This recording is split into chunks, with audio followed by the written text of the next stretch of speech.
Thank you very much, Raymond, Mawaziri, Afia, and Interior, Ndiki, my good friend, DSS, Director General, CEO, all protocols observed. I am very privileged today. I have never been in a room with so many Kiraunis. So it's a first for me. It's a first for me I address many groups. I think I would like to get a very good photograph of this particular one. It is not my usual, my usual audience. Usually we see you, out there where you are exercising statecraft and we are sitting down. So to be here addressing you is, I think, quite a momentous occasion and a very important occasion. My task is actually quite simple because you being Mashinani people, I think it is very easy for you to connect with why universal healthcare and access to health is important in the lives of people, as exemplified by the story that CS Deborah just told. So mine is really, I've been asked, I was tasked to connect the dots with our broader bottom-up economic transformation agenda. Why is health sitting there in our 5 pillars? We know health is important, but we don't think of it as economic. We think of it as social, perhaps. So, why health sits among those economic pillars like agriculture and micro-enterprises and digital transformation and housing may at first look odd. But once I explain why it's sitting there, I think it will just emphasize and re-emphasize why it is so important, and that this is probably one of the most transformational and consequent initiatives that this administration will do, and potential legacy for President William Ruto for Kenya. So I will begin also with a bit of a story, but not quite a story. Kenya, there's a paradox. Our country is a bit of a paradox. When you look at our country, it looks very developed relative to relative speaking, to our neighbors and African countries. We are seen as one of Africa, a very sort of leading economies. We look very developed if you're in Nairobi. If you look at some of our statistics and parameters, investments, all sorts of things, it looks very developed. And physically, if you look at just visually, it really looks like an upper middle income country if you compare with many other countries. We also do not have the history of some of the challenges that many of other African countries have had. We haven't had political upheaval, conflict, coups.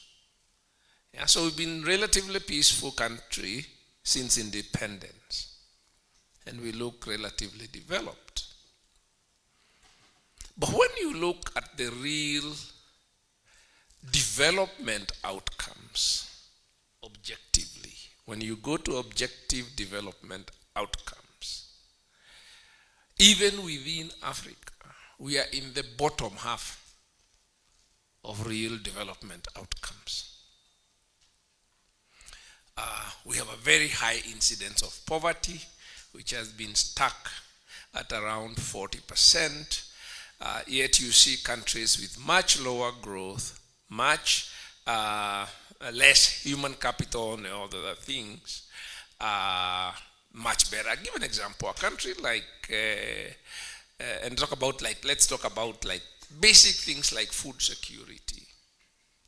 If you go and check food security statistics around the world, we are bottom 20% in terms of food security. Or rather, we are one of the most food insecure countries, even in Africa. If you look at a country like Ghana, which has had coups, conflicts, all sorts of things, I think the population that is food insecure is less than 5%.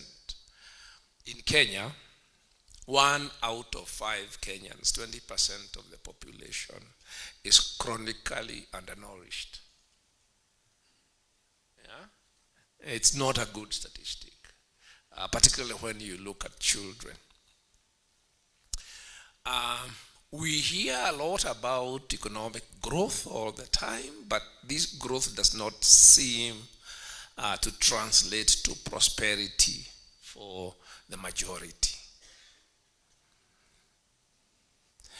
So there's a paradox there. A country which appears and has all the visible sort of, you can see the form of what you might call development, but you don't see the substance of it. So where is the disconnect between the form that you see and the substance?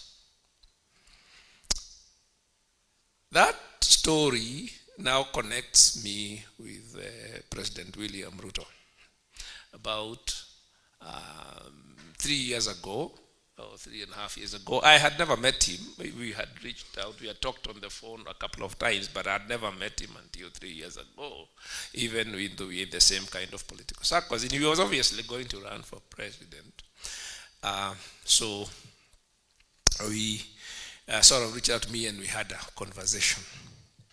And one of the first things he said in that conversation, and he reached out to me, is to say something. I think he said, you know, I have now accepted that there is something wrong with our economic model. Because we keep doing these things, we keep doing these development things as Jubilee. During Kibaki, we did many things. We thought we had transforming the country. Under Jubilee, we have done this, we have done all manner of things, build infrastructure. We thought we have been transforming the country, but we don't seem to have moved. So, why is it that you have so much activity around development, but it is not translating to substantive change that among the people? Why is it that we've done so much, we've done invested, we've done Harambes for hospitals, we've built level 5, level 6 hospitals, but when I look at my phone, it is full of Harambes for medical bills, or people sort of huge amount of distress, despite us doing all this development, among other things. The questions, issues I've said about food security. So that conversation went on, and then sort of it continues today. Said yes, there is something fundamentally wrong with our economic model, and that thing is called trickle-down economics. Trickle-down economics is an ideology that believes that prosperity is created at the top by a few people, and then it trickles down to the masses. Where did we get that ideology? We got that ideology from our colonial legacy. Because if you think about Kenya, our colonial state, and particularly as a settler colony, unlike other countries like Tanzania and others which are protectorates or an indirect rule, if you think about a settler colony, what the settlers did, the colonial did here, it came and created an enclave society around the settler economy.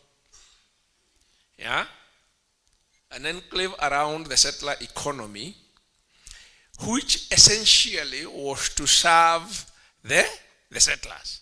Those of you out there in the countryside can begin to relate to what I'm saying.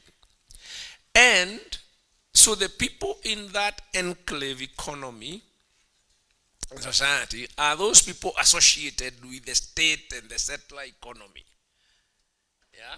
So if you are working in the administration like yourselves, or if the few people who are educated and you are required as a clerk or something like that, yeah, so you end up with a system which is like almost like a closed system for a few, and it leaves everybody else behind.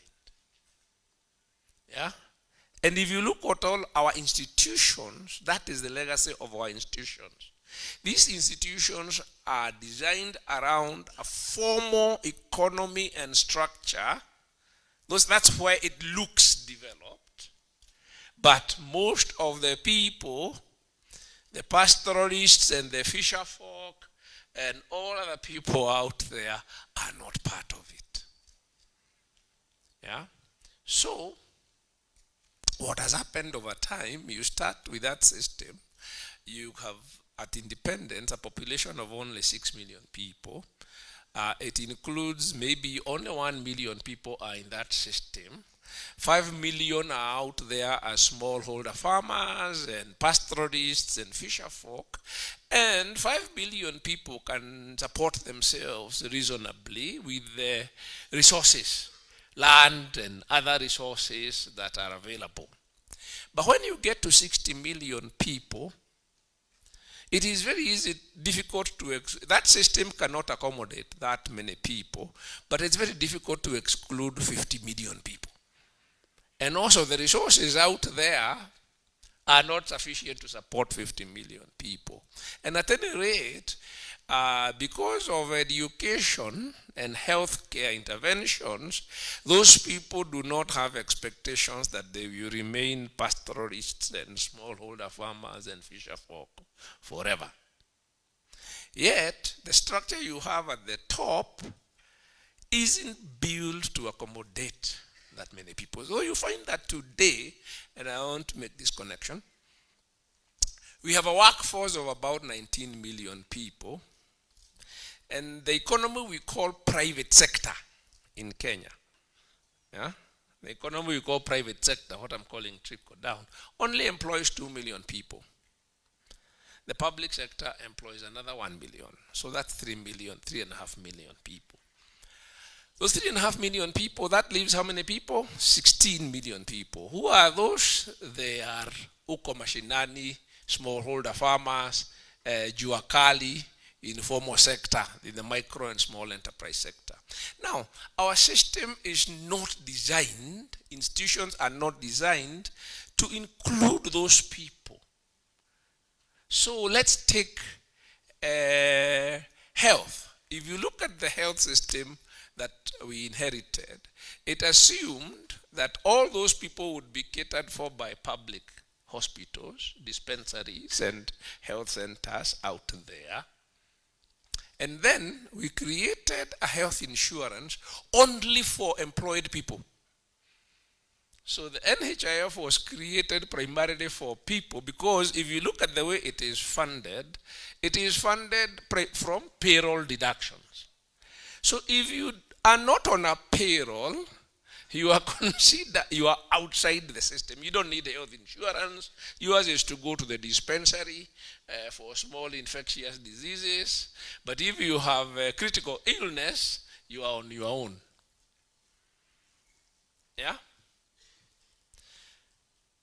So that was then when you had maybe 300,000 people in the formal wage employment when it was created. But over time, now you have a population and it has grown. So you find that you have then a healthcare system, if you come to Nairobi, where you have world-class healthcare in private hospitals. In fact, these are hospitals actually serve even the elites from the rest of the region. Yeah? That is where leaders from the rest of the region are evacuated. It serves international. It's good enough for the UN people who work here and all of that. But the ordinary Kenyan has a little dispensary, uko, which hardly has drugs.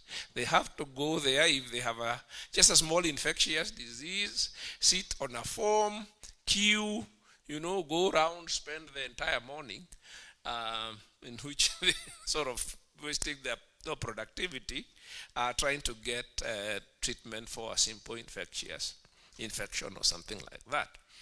So you find that even when we try to include people, and that's one of the conversations I'm having with William Ruto, is how he had tried to enroll people into the NHIF. But the problem is, because they are not on payroll, these people, NHF then created a product for them called voluntary members, where you pay 500 shillings per month. But a person who's not on payroll cannot remember to constantly be paying their 500 shillings. So they join, and after 2 months, they lapse. Then somebody gets sick and they remember, oh, I should have kept my NHIF current. So they have to wait, pay, and then now they try and access healthcare. What that causes is a problem where now the only people who are enrolled are the people who are sick. Because we call that in health economics adverse selection. So that you're only joining, yet an insurance is supposed to ensure everybody pulls money so that the actual cost, whatever is low, it doesn't work. It is not fit for purpose. So you find the same. Think about Social Security, NSSF. It is only for people who are payroll. If you are out there, you are a mechanic in this country, even if you have a high income, there's no mechanism for you to easily save for retirement. The consequence of that is that you have then ended up with something, a very high, what do you call, a crisis of catastrophic health expenditure shocks. According to a study carried not too long ago, I think the data is about 2018 when you had research, it showed 1 million Kenyans in that year when that survey was carried fall into poverty because of what you call a health shock. Somebody gets sick, okay, and when they get sick, then the household, because they don't have health insurance and they are not employed. So if you are an employee like yourselves, if somebody gets sick, even if it's yourself or somebody, one, you have a health cover. Two, you get leave. You get sick leave. And you continue. So you're covered in terms of health care. And you are on sick leave, so you are getting an income. Now, if you're self-employed, if you are in Juakali out there, self-employed as a Kenyan, what happens? One, you can't work. Yeah? Because nobody gives you leave from your kiosk. True? There's no leave from your kiosk. So you close your kiosk or whatever small business you are doing. Then you need to pay for health. So you take the money which was running the business. You take the working capital and it is consumed by illness. So 1 million Kenyans every year fall into poverty because of a health shock in the family. That's about 250,000 households out of a total of 12.5 million households. So, Kenya, poverty cannot go down. If you have 85% of your workforce is self-employed, and they are exposed to health shocks, yeah, it means that the health shock not only affects your health, it actually is financially catastrophic for that particular household. And if it is financially catastrophic, that is why even those businesses will not go. And that's why we get stuck. We get stuck treading water. Because people are trying to get in the health. So you are progressing, kidogo, you get sick. Or somebody gets sick. Then you sell the cow. Yeah, once you sell the cow, you're back to, yeah. So, health expenditures, health shocks, is one of the biggest causes. Actually, it is the biggest, not one of the biggest. It's actually established. It is the biggest cause of business failure. It is the biggest cause of people falling into poverty, and it is the biggest cause of keeping poor people poor. And this is the scientific. Let me give you an example. Think about Nyanza and Western Lake region. Now, Lake region has very good land. It has high rainfall. Yeah, it has all the, for an agricultural country, it has high agricultural potential. Why does it have very high incidence of poverty? One thing only. Who can guess what it is? Why does the Lake region have a high incidence of poverty despite what is visibly a high agricultural potential? One thing only, even within ill health. Somebody is whispering the right thing. Malaria. High incidence of malaria. What does malaria do? One, you know about malaria is very high incidence. If you go there, you'll find every other household has somebody who has malaria. True? Now, if somebody has malaria, they cannot work. Okay? Now, if that's a sort of bread earner, they are not working. You see, they are not given sick leave from their shop or from the farm. Okay? If it is planting season, you don't have the income even to buy inputs. Okay? Then that person probably needs somebody to care for them. So another person is taken out of the household workforce to take care of the sick person. Okay? You are taking, what does agriculture need? Labor. It needs labor. And so the resources of the household that are also needed for inputs and whatever. So that region suffers from a malaria poverty trap. Again, healthcare. So we sat down, as I said, and as we were discussing and narrowing down the things we needed to do with William Ruto, president, then he was candidate, health became very important. We said, then we must be able to take on this beast called health and make sure that everybody, and when you do the math, the statistics bear you out. These people will tell you, if you look at our total health expenditure, we spent, the last time, I think the last data we have, which is about 2 years ago, 150 billion shillings out of pocket health expenditure. Yeah? And that incidence, it not only affects those people who are at the bottom, as we are talking about, because even people who are not every so often, because we are families, we have extended families, they are also being financed by other people. So it is taking money out of businesses, when we were talking to the cooperatives last week about this and providing finance for universal health care, for the onboarding people into shift, the cooperatives told us, SACCOs, in fact, we have been talking about this for a very long time. And we were even considered how we can start our own health insurance for SACCOs. Why did SACCOs think that they should consider starting health insurance? Can you guess?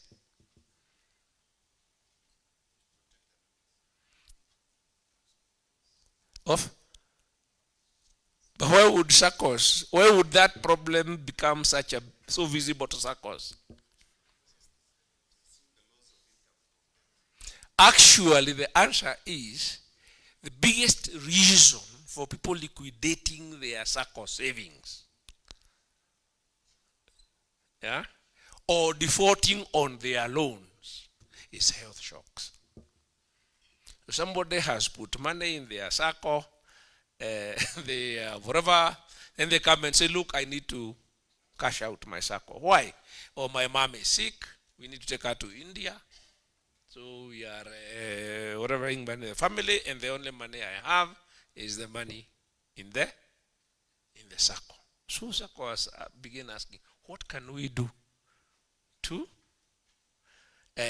Because why else would there is other reasons you could persevere and say that keep savings. But if it is your own health or the health of your loved one, a spouse, a child, a parent, then I think that is a no choice situation. So you have one has sold the cow, you liquidate your SACCO, you sell the car, you can always buy that one later and deal with the health situation.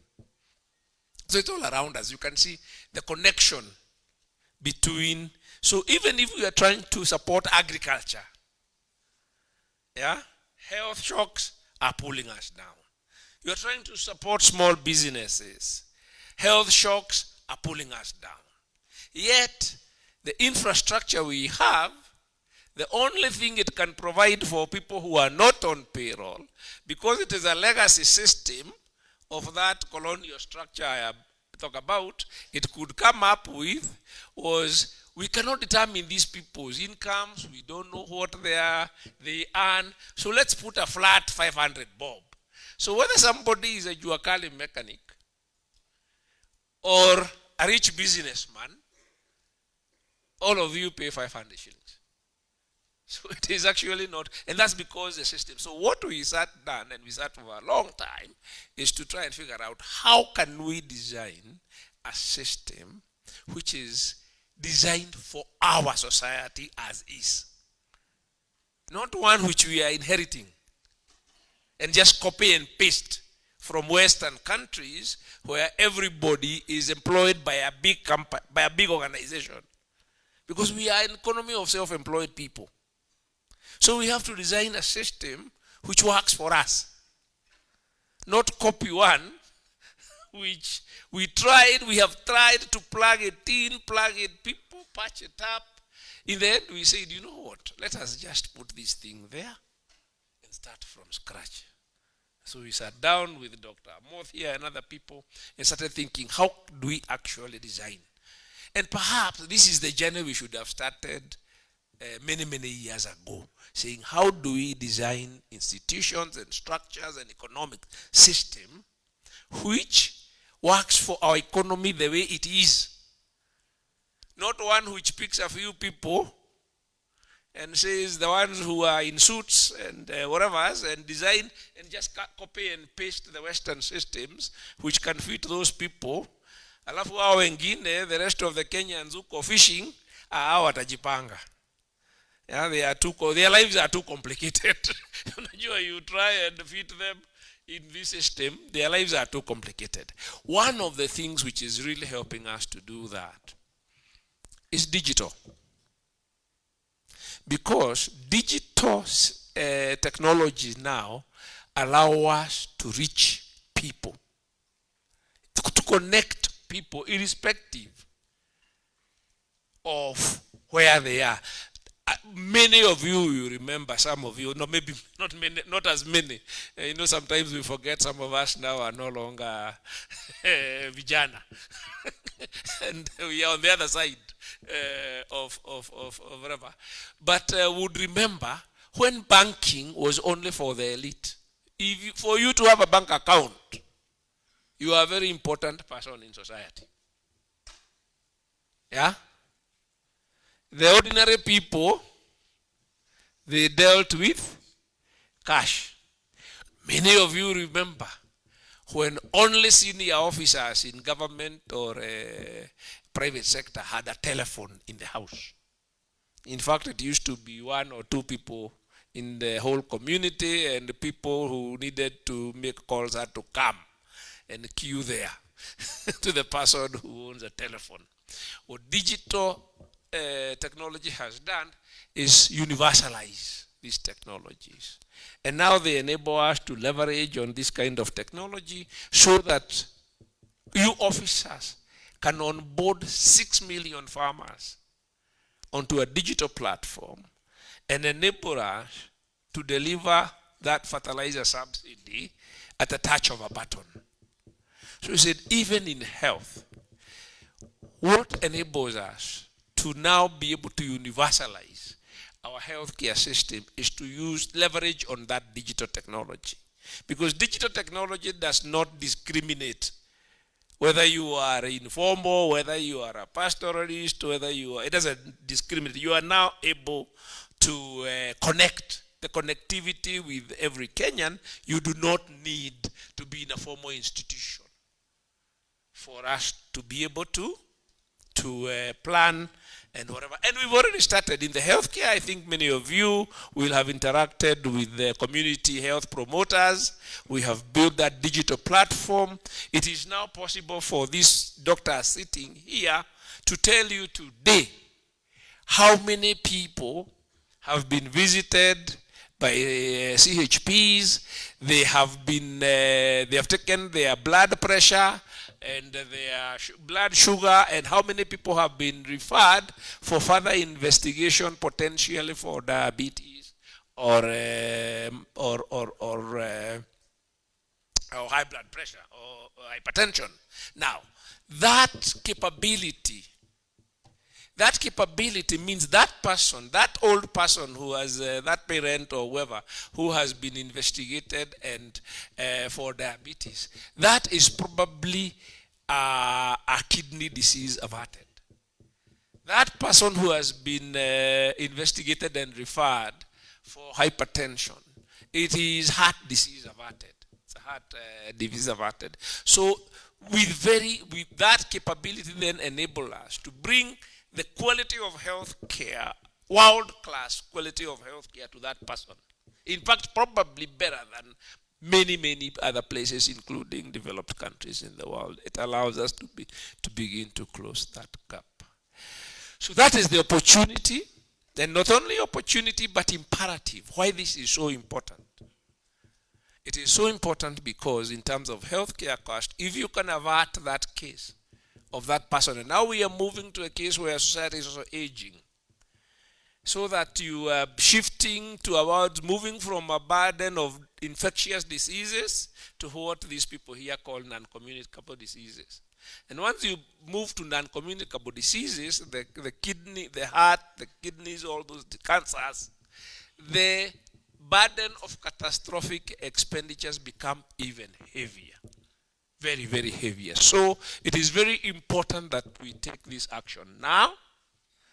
And we put everybody in one pool, one insured system, one provision system, because that burden, when that burden happens and that person needs to go to India and they need 5 million shillings, all of us have to put that money.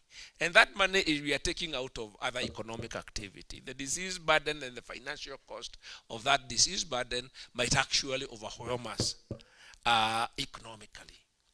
So we are not going to make economic progress until we solve our healthcare financing problem, healthcare financing challenge. That is the message. So people are going to ask lots of questions.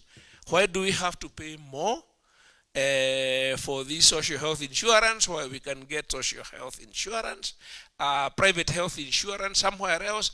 That is the problem we have had in this country, where we have a small group of people who are able to provide for themselves in that enclave that I talked about of a small privileged economy, You think you have left everybody else behind. You think it is not your problem.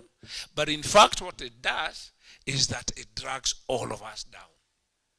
It is keeping us down because you cannot leave behind 55 million people. You cannot have a prosperous economy. You cannot transform this economy and society by having only 2 million or 3 million people in the formal economy with institutions designed around those people, leaving behind the other 55 million Kenyans.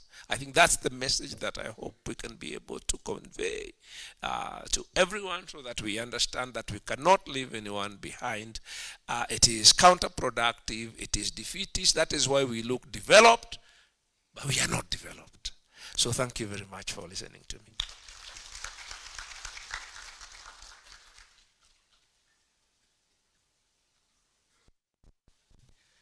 Let's give Prof another round of applause. So we will take a short break. There's a photo session outside, and then we come back immediately after that. Asanteni sana.